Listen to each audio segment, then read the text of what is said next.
नमस्कार, आप देख रहे हैं स्वराज एक्सप्रेस। मैं हूं आपके साथ राघवेंद्र। ये वक्त है स्वराज एक्सप्रेस पर जनता मांगे जवाब का। दरअसल छत्तीसगढ़ में हाल ही में नगरीय निकाय के चुनाव संपन्न हुए हैं, जिसमें भाजपा को एक तरफा जीत हासिल हुई है। एक ओर जहां भाजपा जीत का जश्न मना रही है, वहीं दूसरी ओर कांग्रेस समीक्षा बैठक करना छोड़ भाजपा के इस जीत का श्रेय ईवीएम को ठहरा रही है। कांग्रेस ने अमेरिका के राष्ट्रपति को भी ईवीएम का विरोधी बताया है, तो वही भाजपा कांग्रेस पर देश में राजतंत्र लागू करने के आरोप लगा रही है।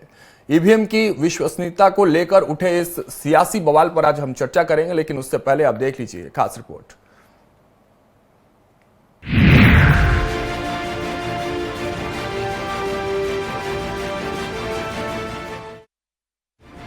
छत्तीसगढ़ में लगातार कांग्रेस को 4 बड़ी हार का सामना करना पड़ा है। हार के बाद हर बार कांग्रेस ने ईवीएम पर सवाल खड़े किए हैं। बीते दिनों ही नगरीय निकाय चुनाव में एक तरफा हार के बाद फिर कांग्रेस ईवीएम के राग अलापते नजर आ रही है। कांग्रेस के पूर्व उप मुख्यमंत्री टीएस सिंहदेव ने कहा कि अमेरिका के राष्ट्रपति डोनाल्ड ट्रंप ने भी ईवीएम का विरोध किया है, तो वही कांग्रेस के पूर्व प्रदेश अध्यक्ष धनेंद्र साहू ने इसका समर्थन करते हुए कहा कि भाजपा अपनी हठधर्मिता के कारण ईवीएम से चुनाव कराती है। ईवीएम के माध्यम से धांधली कर बीजेपी सरकार बनाती है। मैं चुनाव की बात नहीं कर रहा, मैं उस पक्ष में नहीं हूँ कि ईवीएम से चुनाव कराए थे। अगर अमेरिका के राष्ट्रपति डोनाल्ड ट्रंप इस बात को भी कह रहे हैं, कुछ तो कारण होगा। अभी गिनती हुई नहीं है, टेबलेशन हुआ नहीं है, और इस तरह के दावा करना मुख्यमंत्री जी को शोभा नहीं देता है। अरे पहले गिनती तो हो जाने दीजिए, इतनी जल्दी क्या है आपको? हकीकत आ जाएगी सामने में। हम लोग भी ये दावा कर रहे हैं कि 90% सीट कांग्रेस जीत रही है, 10% सीट में भाजपा की, थोड़ी ना। ईवीएम पर सवालिया निशान खड़ा करना कोई नई बात नहीं रही। चाहे विधानसभा चुनाव हो या लोकसभा चुनाव, लगातार कांग्रेस विपक्ष में रहते हुए ईवीएम पर सवाल खड़े करते आई है। इस बार कांग्रेस ने अमेरिका के राष्ट्रपति को भी इस विरोध में शामिल कर लिया है। भाजपा ने इस पर पलटवार करते हुए कहा कि कांग्रेस देश में राजतंत्र लागू करना चाहता है, जैसे उनके पार्टी में चल रहा है। उच्चतम न्यायालय ने 20 बार स्पष्ट किया है कि ईवीएम में छेड़छाड़ नहीं हो सकता है। देखिए, कांग्रेस को बहाने बनाना छोड़ना चाहिए। हम बार बार कह रहे हैं, फिर कहते हैं कि 20 बार सुप्रीम कोर्ट ने इस बात को सही साबित किया है। टेक्नोलॉजी का युग है, पूरे देश में एक से एक विशेषज्ञ बैठे हैं। अगर आपको लगता है इसमें कोई खराबी है तो किसी विशेषज्ञ को लेके चुनाव आयोग को चैलेंज करिए ना। बार बार चुनाव आयोग कहते हैं। कांग्रेस की जिस प्रकार से मानसिकता है, मुझे तो लगता है कि वापस राजतंत्र लाना चाहते हैं। साल 2018 में ईवीएम से हुए चुनाव में ही कांग्रेस को छत्तीसगढ़ में एक तरफा जीत हासिल हुई और बहुमत के साथ कांग्रेस की सरकार भी बनी। लेकिन उसके बाद से जब भी ईवीएम से चुनाव हुए हैं, कांग्रेस लगातार सवाल खड़े करते आई है। इस बार कांग्रेस ने ईवीएम के अपने इस विरोध में अमेरिका के राष्ट्रपति डोनाल्ड ट्रंप को भी शामिल किया है। फिलहाल अब देखना होगा कि ईवीएम की विश्वसनीयता पर उठी यह आग कब तक शांत होती है। रायपुर से गोपीकृष्ण साहू की रिपोर्ट। तो ईवीएम से विपक्ष की हार, बैलेट पर भरोसा बरकरार, इसी विषय पर आज चर्चा करेंगे। हमारे साथ खास मेहमान जुड़ चुके हैं, उनका परिचय करवा दें। राजीव चक्रवर्ती जी बीजेपी प्रवक्ता के तौर पर हमारे साथ जुड़ चुके हैं। साथ ही रुपेश दुबे कांग्रेस प्रवक्ता के तौर पर हमारे साथ जुड़े हैं, और पीसी रथ जी हैं वरिष्ठ पत्रकार, वो हमारे साथ जुड़ चुके हैं। तीनों का सबसे पहले सर बहुत बहुत स्वागत है स्वराज एक्सप्रेस पर। चलिए, मैं बीजेपी प्रवक्ता राजीव जी आपके पास सबसे पहले पहुंचना चाहूंगा, क्योंकि देखिए सवाल नया नहीं है। ईवीएम पर सवाल लगातार विपक्षी पार्टियां उठाती रही हैं, लेकिन इस बार इस सवाल में नयापन इसलिए है क्योंकि इस सवाल में एक बड़ा नाम जुड़ गया है। क्योंकि उसी नाम के साथ डोनाल्ड ट्रंप के साथ अभी मुलाकात करके प्रधानमंत्री मोदी वापस भारत लौटे हैं, और कांग्रेस ये कह रही है कि जिस ईवीएम से भारतीय जनता पार्टी सरकार बना रही है, डोनाल्ड ट्रंप जो बहुत अच्छे मित्र माने जा रहे हैं आज प्रधानमंत्री मोदी के, वो भी विरोध करते थे। तो यानी कि ईवीएम में गड़बड़ी से भारतीय जनता पार्टी सरकार बना रही है। सबसे बड़ा सवाल यही है। अब डोनाल्ड ट्रंप से मिलने के बाद जब वापस लौटे हैं प्रधानमंत्री मोदी, तो इनके भी नाम का जिक्र करके, इसको भी कोट करके, कहीं ना कहीं हाईलाइट करके बड़ा सवाल आप पर, बड़ा आरोप लगाया जा रहा है। क्या कहेंगे चक्रवर्ती जी? राघवेंद्र जी, कांग्रेस पार्टी हतप्रथ है, विस्मय किरकुण हो गई है। क्या कहें, क्या बहाना करें? देखिए राघवेंद्र जी, विधानसभा चुनाव में 2018 में तो कांग्रेस पार्टी इसी ईवीएम से आई थी, और उसी नगरीय निकाय में भी इसी ईवीएम से आई थी। या कुछ भी कहें, लोकतंत्र में अगर भाजपा जीतती है या कोई पार्टी जीतती है तो कांग्रेस पार्टी के नजरों में वो चुनाव ही गलत है, वो सारी प्रक्रिया गलत है। अगर कांग्रेस जीत जाए हिमाचल में तब तो ठीक है, अगर कांग्रेस जीत जाए कर्नाटक में तब तो ठीक है, लेकिन कांग्रेस आ जाए तो ईवीएम में कुछ गड़बड़ी है। राजीव गांधी जी का एक पुराना बयान बहुत तैर रहा था, राघवेंद्र जी शायद आपने भी देखा होगा, कि 4% वोट के साथ भाजपा ने 80% कैसे सीटें ले ली। ये उनके मृत्यु के 1 वर्ष पहले का था। तो लगता है इन्होंने बैलेट बॉक्स में कोई गड़बड़ी की है, और मैं निवेदन करूंगा विश्वनाथ प्रताप सिंह जी से कि बैलेट बॉक्स की दोबारा जांच हो, या हम गुजारिश करेंगे कि बैलेट बॉक्स के पुख्ते इंतजाम हो। तो साहब अगर बैलेट बॉक्स पर भी होगा तब भी कांग्रेस पार्टी को रार होगा, अगर ईवीएम से होगा तब भी रार होगा। अब आप जनता के बीच में केवल चुनाव के समय ही उतर जाते हैं, बाकी समय आप रहते नहीं है। और भारतीय जनता पार्टी 365 दिन जनता जनार्दन के संपर्क में रहती है, तो भाजपा की जीत होती है। उस हार को स्वीकार करना आपको चाहिए नम्रता से, या हार तो वो देखिए हम नगरीय निकाय चक्रवर्ती जी हार तो वो स्वीकार कर रहे हैं, लेकिन इसका श्रेय भी आपको दे रहे हैं कि उनकी हार के पीछे आपकी कोई चाल है जो ईवीएम के साथ आप छेड़छाड़ कर दे रहे हैं। कोई छेड़छाड़ नहीं, वही तो मैं कह रहा हूं।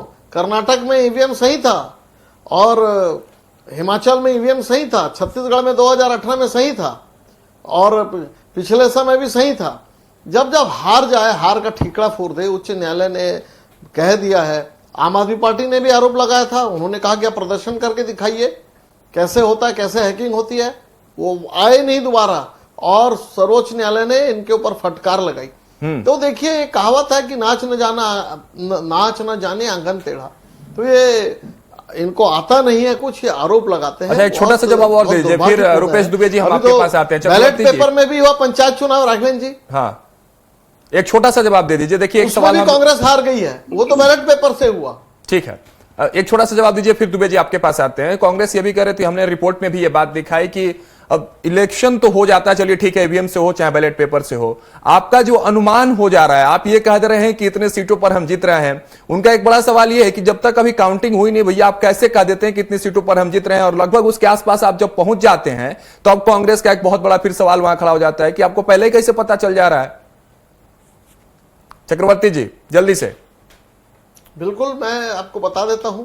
अभी नगरीय निकाय चुनाव हुए, हमने सर्वेक्षण किया था वोटर लिस्ट लेकर कि कौन से लोग हमको वोट देंगे, कौन से नहीं देंगे। उन्होंने वोटर लिस्ट लाकर कहा कि यहां पर 65% वोट हमारे पुख्ता है, अगर पोलिंग नहीं होती है, अगर कम पोलिंग होती है तो 50% वोट पुख्ता है, और कांग्रेस के भी जो क्षेत्र है यहाँ इनके इतने अमुक वोट है, अमुक घर है।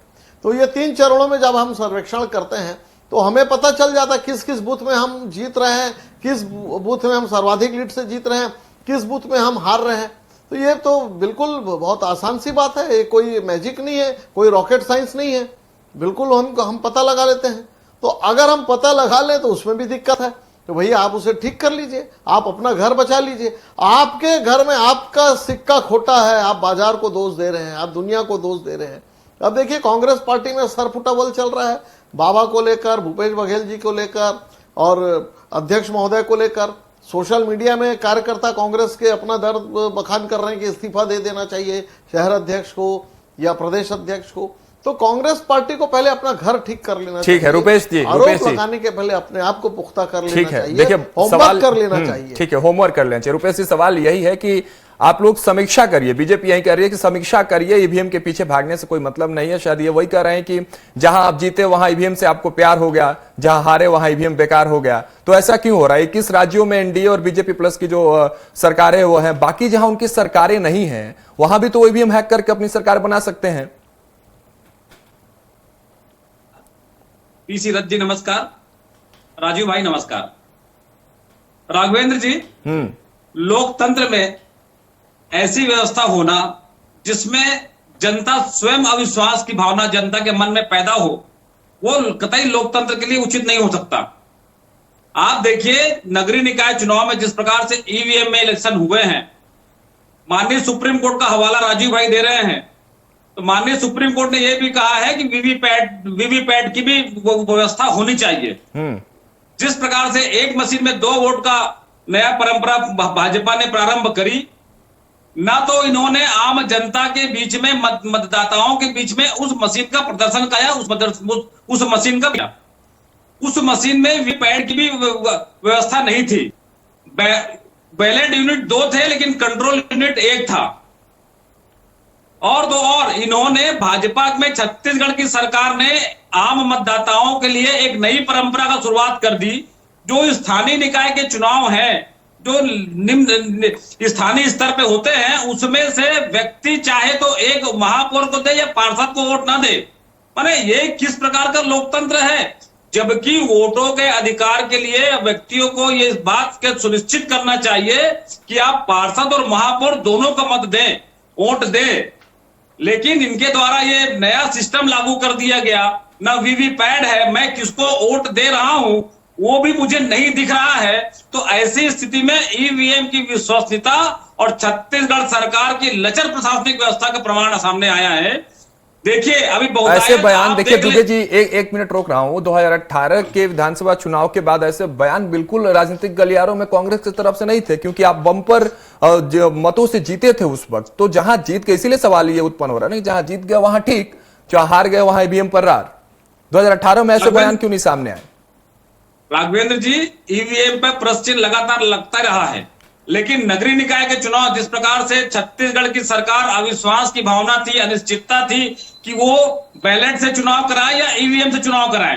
पहले उप मुख्यमंत्री जी ने कहा था कि चुनाव बैलेट से होंगे, उसके बाद ईवीएम से चुनाव होंगे। और जिस प्रकार से ईवीएम का उपयोग किया गया, उस ईवीएम में आज बहुत से वोट देखेंगे अंडर वोट या अनफिनिश्ड वोट करके मतदाताओं ने मत का प्रयोग किया है, वोट दिया है, उसके बाद उनकी गिनती नहीं की जा रही है। ये जनता के जनादेश का अपमान है। सरकार को जनता के जनादेश का अपमान से बचना चाहिए। और देखिए जहां जहां ईवीएम की उपयोगिता हो रही है और यदि पीठासीन अधिकारी की गलती से कुछ त्रुटि हो जाती है तो वहां वोटों की गिनती भी नहीं हो रही है। विधानसभा चुनाव में और लोकसभा चुनाव में ऐसे बहुत से बूथ थे जहां वोटों की गिनती नहीं की गई, पीठासीन अधिकारी या प्रशासनिक अधिकारियों की गलती के चलते। ऐसी स्थिति में जनता के वोटों की गिनती नहीं करना जनता के जनादेश का अपमान है और लोकतंत्र में कदापि उचित नहीं है। हम इसलिए ईवीएम का विरोध करते रहे हैं और करते रहेंगे। ठीक है, ये तो ठीक है, लेकिन एक छोटा सा जवाब और दे दीजिए। देखिए मैं आप समझना चाह रहा था, ये निजी सवाल भी आप समझ सकते हैं। डोनाल्ड ट्रंप का नाम आपने यूज कर लिया उसमें कि डोनाल्ड ट्रंप भी विरोध कर रहे हैं। हालांकि एलन मस्क का भी बयान आया था, उन्होंने भी कहा था कि हाँ भैया ईवीएम सही नहीं है। तमाम और शोधकर्ताओं का भी नाम सामने आता है, वो भी ईवीएम पर तमाम सवाल उठाते हैं, याचिकाएं लगाते हैं। डोनाल्ड ट्रंप वाला ट्रंप कार्ड बीच में आखिर क्यों, दुबे जी? देखिए भारत विकसित देश है, लेकिन जिस देश ने ईवीएम बनाया वो देश स्वयं ईवीएम से चुनाव कराने से अपने आप को पृथक कर लिया है। अमेरिका के डोनाल्ड ट्रंप जो उन्नतशील देश के अग्रणी देशों में से एक हैं, उनके नेता, और जिस प्रकार से आप एलन मस्क का नाम लिया, ये तमाम जो यांत्रिक वस्तुओं के लिए, यांत्रिक चीजों के लिए जानकार हैं, वहां उनकी उपयोगिता की जाती है। वो भी ईवीएम जैसे इलेक्शन के तो अपने आप को दूरी बनाते हैं। ऐसी स्थिति में भारत देश को भी चाहिए कि वो भी ईवीएम से दूरी बना करके लोकतांत्रिक व्यवस्था से बैलेट से चुनाव कराए। देश की जनता आज भी जिला पंचायत, जनपद पंचायत, सरपंच और पंच एक साथ 4-4 बैलेट पे मतदान करते हैं और कहीं गड़बड़ी नहीं होती। लेकिन जब जब भी ईवीएम में गड़बड़ी की बातें सामने आती है, प्रमाणित होते हैं। लेकिन उन्नतशील देश भी यदि इस बात का विरोध कर रहे हैं तो कहीं ना कहीं सच्चाई होगी। लेकिन इस बात को भी भाजपा के लोग सत्ता के मद में मानने से इंकार करते हैं। ये लोकतंत्र के लिए घातक है। ठीक है राजीव जी, छोटा सा जवाब आप दे दीजिए, फिर पीसी जी आपके पास आते हैं। कैसे होगा? तमाम बड़े सवाल और तमाम बड़े आरोप दुबे जी ने अभी बैठे बैठे आप पर लगा दिए हैं, उसका छोटा सा एक जवाब दे दीजिए। पहले दुबे जी ये बताएं कि कर्नाटक में चुनाव सही था, वो स्वीकार कर लिए, हिमाचल में स्वीकार कर लिए, और अभी अगर उनके विपरीत आया परिणाम तो स्वीकार नहीं कर रहे। देखिए ये तो लोकतंत्र की परिभाषा अगर आप एलन मस्क से ले रहे हैं, अगर ट्रंप से ले रहे हैं, ये वो देश हैं जो कहते हैं भारत में लोकतंत्र अच्छा नहीं दिखता, बांग्लादेश की तख्ता पलट कर देते हैं। तो वो देश अगर हमें नसीहत देते हैं तो असली 75 वर्षीय लोकतंत्र तो हमारे भारत का है। आप तो जानते हैं उनको दूसरे देशों में कीटनाशक, जहरीले रसायन के वेपन्स दिखते हैं, और उन देशों में तख्ता पलट करते हैं। तो वो देश हमेशा से चाहते हैं कि हम युद्धग्रस्त रहें, और उन देश के जो प्रधान हैं या टेक्नोक्रेट हैं, व्यापारी हैं, जो डीप स्टेट की जो बातें चल रही है, वो तो हमेशा से हमारा मान मर्यादा माने हमारे छिद्रान्वेष करते हैं हमारे प्रणालियों को। अगर हम बैलेट पेपर पे करेंगे तो कहेंगे देखिए 5-5 दिन तक रिजल्ट नहीं आता, स्ट्रांग रूम में गड़बड़ी कर दी है। आप कैसे कह सकते हैं कि अगर हम बैलेट पेपर से भी हम जैसे पहले देखते थे 6 बूथ कैप्चरिंग होती थी, डब्बे बदल दिए जाते थे, तो सवाल तो वहां पर भी रहेगा। ये ऐसी प्रक्रिया जिसे सारे दलों ने मिलकर स्वीकृत किया था। पहले हमें भी शंका थी, हमारे पुराने प्रवक्ताओं ने भी इस पर किताब लिखी थी, बिल्कुल स्वीकार करते हैं, लेकिन बाद में जब इसका सार्वजनिक प्रदर्शन हुआ, इसको बनाने वाली जितनी कंपनियों ने इसमें कहा कि इसमें कोई टेम्पर्ड नहीं हो सकता, तो सारी बातें सामने आ गई, सब लोगों ने इसे सहर्ष स्वीकार कर लिया। लेकिन कांग्रेस पार्टी 2006 के बाद से इससे परहेज करें, जब जब वो हार रहे हैं 2014 के बाद से, 6 में भी एक बार किया था, 14 के बाद से जब हारती है तो कहते हैं ईवीएम में गड़बड़ी है। तो भैया अभी पंचायत चुनाव राघवेंद्र जी सामने है, पंचायत चुनाव में भी कांग्रेस की बुरी कदर हार हुई है, अब वो तो बैलेट पेपर से हुआ, उसका क्या जवाब है?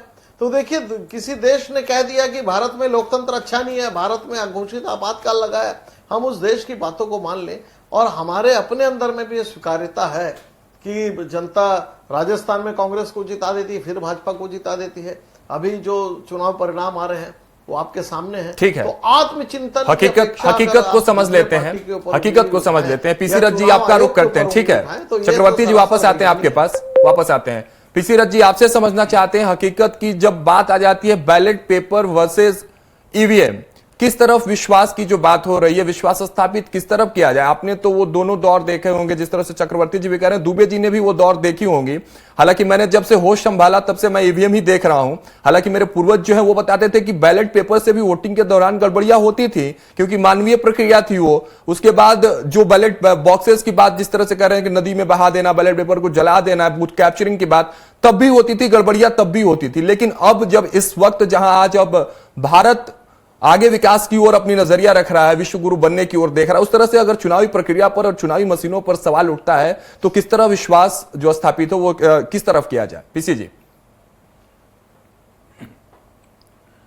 देखिए, आप अपने ज़माने में जब से आपने होश संभाला तब से आप ईवीएम के थ्रू ही चुनाव देख रहे हैं, तो इसमें मैं आपको याद दिलाना चाहूंगा कि एक चुनाव आपने बैलेट वाला जरूर देखा होगा, चंडीगढ़ मेयर चुनाव जो है, हाँ। जिसको लेकर के सुप्रीम कोर्ट ने फिर हस्तक्षेप किया था, और किस तरह से वो मतपत्र पे टेम्परिंग की जा रही थी, और उसके बाद फिर उस मामले में फैसला हकीकत दोनों प्रवक्ताओं को मैं चाहता हूं कि आपके तरफ से पीसी जी आप दिखाई जाए, को जिताया गया था। जी जी जी। तो इस तरह से ईवीएम के पहले का जो समय था, जब हमको चीजों को समग्रता से देखना होगा कि जब मतपत्रों के थ्रू जब चुनाव होता था, निश्चित रूप से उसमें कागज स्टेशनरी काफी इस्तेमाल होती थी, और पेटियों को लेकर के वो मतपत्रों के वजन के साथ वापस आना एक बड़ी चुनौती हुआ करती थी। और उस जमाने में सड़कें भी उस तरह से नहीं थी, पहुंच भी उस तरह से नहीं था, तो अलग अलग साधनों का इस्तेमाल करके बड़ी मुश्किल से मतदान दल जो है 2 दिन 3 दिन के बाद लौटते थे, और उस तरह से वो चुनाव के मतगणना होते होते 6-7 दिन लग जाते थे, और उसके बाद फिर वो मतगणना करके रिजल्ट आता था। लेकिन 1 नेशन 1 इलेक्शन कहने के बाद भी आप देखेंगे कि जस्ट अभी जो छत्तीसगढ़ में नगर पंचायतों के जो चुनाव हुए हैं, पंचायत चुनाव में 3 चरणों में चुनाव हो रहे हैं, पंचायत के चुनाव, जबकि नगरीय निकाय के चुनाव एक साथ हुए, पंचायत चुनाव 3 चरणों में अलग अलग हो रहे हैं, विधानसभा चुनाव भी 3-4 चरणों में होते हैं। तो इसमें भी कुल मिलाकर के वो 10-12 दिन 15 दिन का समय मतगणना के तक का लग जाता है, यानी मतदान से मतगणना तक का समय 10-12 दिन का लग जा रहा है। तो अगर ईवीएम से चुनाव हो रहा है तो नतीजे तो तीसरे दिन हर हालत में मिल जाने चाहिए, मतदान के तीसरे दिन। अगर सरकार वो व्यवस्था नहीं कर पा रही है तो सरकार को फिर मतपत्रों की ओर लौटना चाहिए, क्योंकि सभी विकसित देशों में मतपत्रों से ही चुनाव कराने की अभी स्थिति बनी हुई है।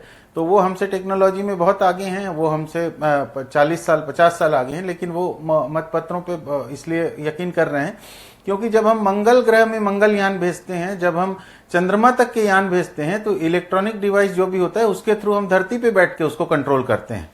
तो वहां पर ये वाली बात तो कहना बिल्कुल वो है। आज के समय में ये चीज टेक्नोक्रेट सब समझते हैं उस चीज को कि किसी भी इलेक्ट्रॉनिक डिवाइस को कंट्रोल किया जा सकता है और किसी न किसी तरह से हम उसको कंट्रोल कर सकते हैं। और उसके परीक्षण के हिसाब से जब हम देखते हैं कि अलग अलग खातों में जमा हमारी राशि जो है किस तरह से फर्जीवाड़ा करके लोग विड्रॉ कर लेते हैं, कभी कोई छोटा सा कोई लिंक भेज के लोग अपना मोबाइल हैक कर लेते हैं, लैपटॉप हैक कर लेते हैं, साइबर सिस्टम में किस तरह से साइबर अपराध बढ़ रहे हैं। तो उस जमाने में हमको ये समझना बिल्कुल क्लियर है कि डिवाइस भी लेकिन पीसी जी ईवीएम को लेकर लगातार जितने भी आरोप लगे हैं उन आरोपों पर लगातार चुनाव आयोग ने हर बार कहा है कि नहीं ये हैक प्रूफ्ड है, मतलब इसको हैक किया ही नहीं जा सकता है। तो चुनाव आयोग पर भी एक बड़ा सवाल है क्या? क्योंकि काफी शोध ये चुनाव आयोग उसको प्रैक्टिकल के लिए नहीं दिया है। कई बार चुनाव आयोग को कोर्ट के सामने भी ये रखना पड़ा था, लेकिन उसने प्रैक्टिकल एक्सपीरियंस के लिए लोगों को नहीं दिया है अपना डिवाइस। वहां पर वो गोपनीयता का मुद्दा ले आता है। और दूसरी बात, सुप्रीम कोर्ट के कई वकीलों ने भी इस मुद्दे को लेकर के चुनाव आयोग और सुप्रीम कोर्ट दोनों में बात रखी, जिसके बाद पिछले बार की बहस में सुप्रीम कोर्ट ने यह आदेश दिया था कि वीवीपैट से मिलान कराया जाए और कम से कम एक विधानसभा के कुछ मतदान केंद्रों को तो वीवीपैट से चेक कराने के बाद ही परिणाम घोषित किया जाए। लेकिन व्यवस्थाओं का हवाला देकर बाद में चुनाव आयोग उस तरह से चुनाव नहीं करवा पाया था। तो ये चीज लगातार संदेह में है। लेकिन कांग्रेस इस मामले में विरोध करने की स्थिति में नहीं है, क्योंकि कांग्रेस ने चुनाव की घोषणा होने के वक्त इसका विरोध नहीं किया था। जो छत्तीसगढ़ में अभी पिछले चुनाव हुए थे, कांग्रेस अगर उस समय में पूरी तरह ईवीएम के खिलाफ खड़ी हो जाती तो कांग्रेस आज की डेट में ये बोल सकती थी कि हमने तो पहले ही कहा था और ईवीएम के थ्रू चुनाव कराना गलत है करके। लेकिन कांग्रेस ने उस समय में ईवीएम के विरोध नहीं किया था और ईवीएम से चुनाव में पूरी तरह से समर्थन देते हुए कांग्रेस चुनावों में शामिल हुई थी।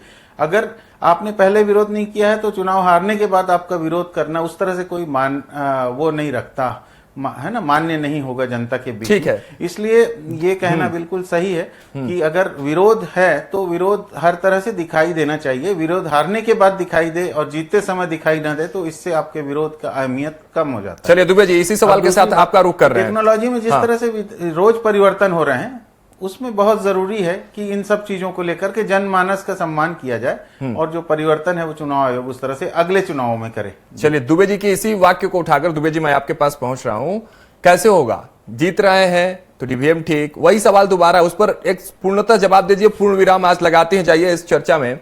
और जहां हार रहे हैं, जैसे कि पीसी रथ भी वरिष्ठ पत्रकार हैं, काफी अनुभव के साथ ये बात कह पा रहे होंगे, तो आप विरोध कर रहे हैं तो शुरू में ही कर लीजिए, हारने के बाद विरोध का टिकड़ा ईवीएम पर फोड़ देना, और अगर जीत गए तो ईवीएम सब ठीक ठाक, ऐसे विरोध का मतलब विरोध नहीं होता है। पीसी रथ जी यही कह रहे थे। दुबे जी, पूरी स्पष्टता से बातें रखी और देखिए ईवीएम पर कांग्रेस प्रारंभ से ही प्रश्न लगाती रही है, परिणाम सकारात्मक हो या नकारात्मक हो। अभी वर्तमान में जिस प्रकार से नगरीय निकाय के चुनाव ईवीएम से कराए गए हैं, वो फिर से आम जनता के मन मस्तिष्क में भ्रम की स्थिति उत्पन्न हो गई है। क्या आने वाले चुनाव में वीवीपैट उपयोग नहीं किया जाएगा? क्या आने वाले विधानसभा और लोकसभा के चुनाव, जो वन नेशन वन इलेक्शन के चुनाव की बात आएगी, तो क्या एक ही मशीन से इतने सारे वोट डालने पड़ेंगे आम जनता को? देखिए, इलेक्शन कमीशन के पर उनकी कार्य पद्धति पर प्रश्न चिन्ह लगाना या प्रश्न चिन्ह स्वयं उत्पन्न होता है। जिस प्रकार से यांत्रिक वस्तु और एक मैनुअल, जो व्यक्ति पीठासीन अधिकारी होता है, उसकी गलती के कारण ईवीएम के मशीनों की गिनती नहीं करना, वीवीपैट से वोटों की गिनती नहीं करना, ये लोकतंत्र के लिए नुकसानदेह है। लोकसभा चुनाव, विधानसभा चुनाव में अनेकों जगहों में इस प्रकार की परिस्थितियां निर्मित हुई है। ऐसी स्थिति में ईवीएम से चुनाव न करा करके, जिस प्रकार से रथ जी ने कहा, मैं फिर से रेखांकित करूंगा, विकसित देशों ने भी बैलेट से चुनाव के बाद को स्वीकारा है, बैलेट से चुनाव के बाद को उनको उस ओर जा रहे हैं। ऐसी स्थिति में भारत देश को भी बैलेट से चुनाव कराना चाहिए। ये क्यों डरते हैं? लेकिन भाजपा के मन में कहीं ना कहीं डर है, कहीं ना कहीं भय है। कांग्रेस मजबूती से बात करती है और कांग्रेस वो बात करती है जो जनहित में और लोकतंत्र के लिए सच्चाई है, और लोकतंत्र में जनता के जनादेश का सम्मान होना चाहिए। कांग्रेस इसलिए इस प्रकार की बातें करके ईवीएम की कार्यप्रणाली और निर्वाचन आयोग की कार्यप्रणाली पर प्रश्न लगाती है। ठीक है राजीव जी, जवाब दे दीजिए, क्योंकि व्यवस्थाओं की बात कर रहे हैं दुबे जी, वाकई व्यवस्था तो बनानी पड़ेगी और तकनीक है तो खामियां कहीं ना कहीं निकालते नजर आएंगे। किस तरह की व्यवस्थाएं आगे बनाते नजर आएंगे, अमेरिका के तर्ज पर या और विकसित देशों की तर्ज पर? क्या भारत में भी बैलेट पेपर पर भविष्य में चुनाव कराते नजर आएंगे? बता दो। जल्दी से। नहीं, मुझे ये समझ में नहीं आता है, कांग्रेस पार्टी 45 से 99 पर पहुंच गई, उस समय ईवीएम पर नहीं ठीकरा फोड़ा, और हम तो 304 से 240 पर आ गए, हमने तो नहीं कहा। और यूरोपियन देशों में की जो जनसंख्या है आप उसको देखेंगे तो एक घंटे में एक एक जो राज्य है, जो मोन्टाना है, ये वो है, 2 घंटे में रिजल्ट आ जाता गड्डियों में। वहां की जनसंख्या की तुलना अब रायपुर विधानसभा में देखेंगे, दक्षिण में 2,40,000 मतदाता हैं। अगर 50% भी पोलिंग करते हैं तो 1,20,000 लोग पोलिंग करते हैं। उसकी गिनती करने में आप तो छोटे थे, 3 दिन तो केवल गड्डी बनाने में लग जाता था, चौथे 5वें दिन से रिजल्ट आता था। तो अब अगर उस मध्ययुगीन में ले जाते हैं और तुलना करते यूरोप से, जहां पर पूरे अमेरिका की जनसंख्या 7 करोड़ है, उसमें वोट देने के लिए अगर 50% लोग भी हैं तो मान लीजिए 3.5 करोड़ लोगों का पूरे अमेरिका के राष्ट्र का अलग अलग राज्यों का मिलाकर वोटिंग होता है। उसकी तुलना उत्तर प्रदेश की अकेले की जनसंख्या अमेरिका से आसपास है, 2.5-4 करोड़ जनसंख्या है। तो आप मध्ययुगीन में जाना चाहते हैं तो थोड़ा तुलना करने के पहले कांग्रेस के मित्रों को, राहुल गांधी जी तो बहुत जाते हैं, बैंकॉक जाते हैं, अमेरिका जाते हैं, तमाम देशों में। ठीक है, आखिरी छोटी सी जवाब दे दीजिए, ईवीएम या बैलेट पेपर, बीजेपी का भरोसा किधर है? चक्रवर्ती जी, बीजेपी का भरोसा, ईवीएम का इजाद किया था, बीजेपी का भरोसा किधर है, ईवीएम या बैलेट पेपर? बस यही आखिरी सवाल। बीजेपी चुनाव आयोग पर भरोसा करती है। चुनाव आयोग जिस पर भी सर्वसम्मति से चुनाव कराए, भारतीय जनता पार्टी तैयार है। हम हर चुनौती के लिए तैयार हैं। बहुत शुक्रिया, बहुत शुक्रिया। समय हमें इतना ही इजाजत दे रही है। बहुत शुक्रिया आप सभी का हमारे साथ जुड़ने के लिए इस खास चर्चा में। तो वही कांग्रेस का जो सवाल है चुनाव आयोग और कहीं ना कहीं ईवीएम पर भी एक बड़ा सवाल हमेशा से रहा है, चाहे वो चुनाव से पहले हो, चुनाव के बाद हो या चुनाव के मध्य हो।